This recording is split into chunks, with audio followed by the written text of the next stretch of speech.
We're back at the Lewis Retail Center's booth here at ICSC Western Conference, and I've got the man, the myth, the legend himself, Mike Tuhikian with us. That's you. That's you, my friend. I like that. Mike is the president and founder of Hotspot Properties. Tell me about your business. Tell me about what you do. We are a small boutique firm Okay.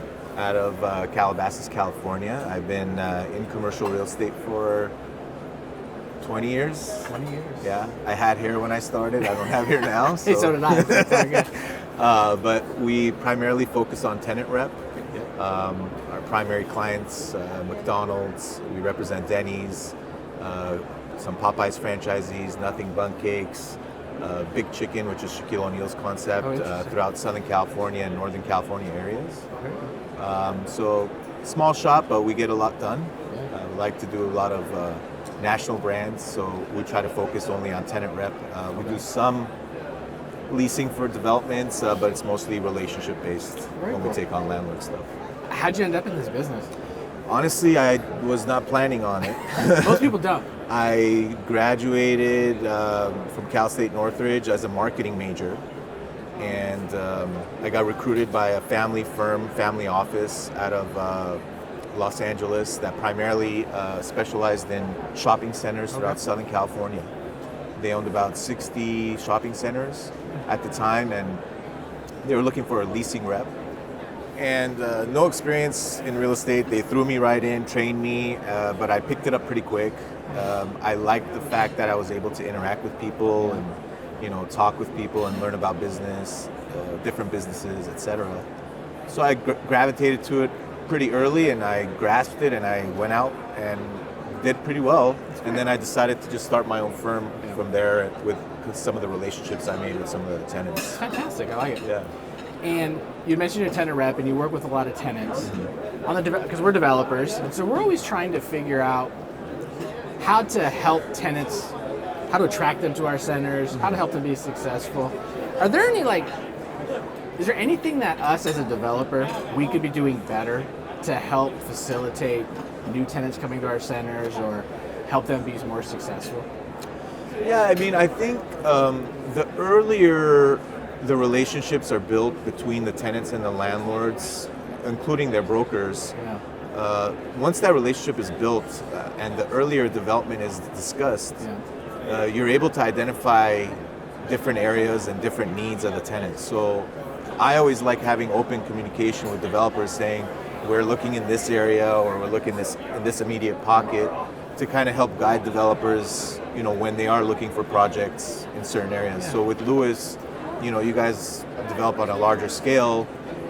If you guys have things in mind, 2-3 years in advance, we already know where our targets are as some tenants, so we can always have that discussion early on and kind of help guide you guys and saying, we would love to be there to help you guys kind of put a development plan together. So it's letting you know in advance so that we can keep in communication with you, and hopefully there's a match there in terms of location. And that's really all it is. Gotcha. It's, a lot of these tenants have their market plans done years in advance.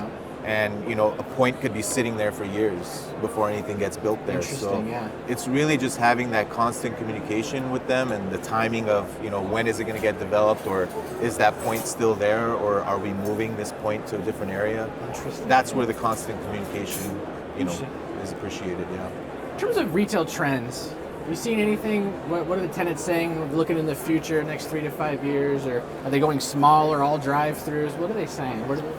Yeah, I think, we primarily rep drive-through tenants or pad tenants, and it's inevitable that the drive-through building itself is shrinking just because, number one, it's really hard to find acreage, to build on, or the development that's being developed by a developer needs multiple pads to make the development pencil.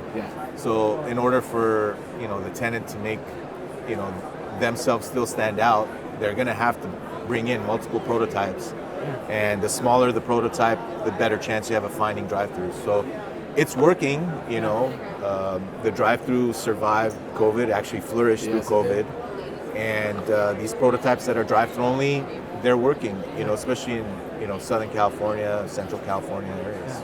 It's great to know. Switching gears a little bit, you have a podcast. I do. How did you because it's rare. When I saw you came out with the podcast, Yeah. like, this is rare. Real estate guy having a podcast. What made you do the podcast, and how, from a marketing perspective, has it really helped you a lot? Or is it just a passion project that Right. you do? I'm curious to hear about that.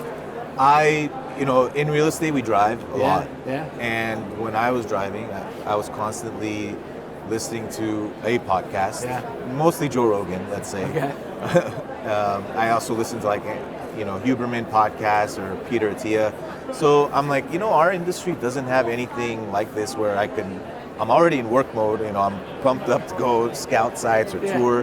Why can't I be listening to something in our industry? So I'm like, let me see if I could pull that off. And, I put it all together and brought in, my first two guests who are good friends of mine, at the time, a Wingstop rep and a McDonald's rep. So I decided to just record it and let's see what happens. And it's turned into a great marketing platform for me. Okay. We get a lot of feedback, but I think the best part about it has been the feedback that my guests get from other people who have listened to them, and it makes them more approachable as a person.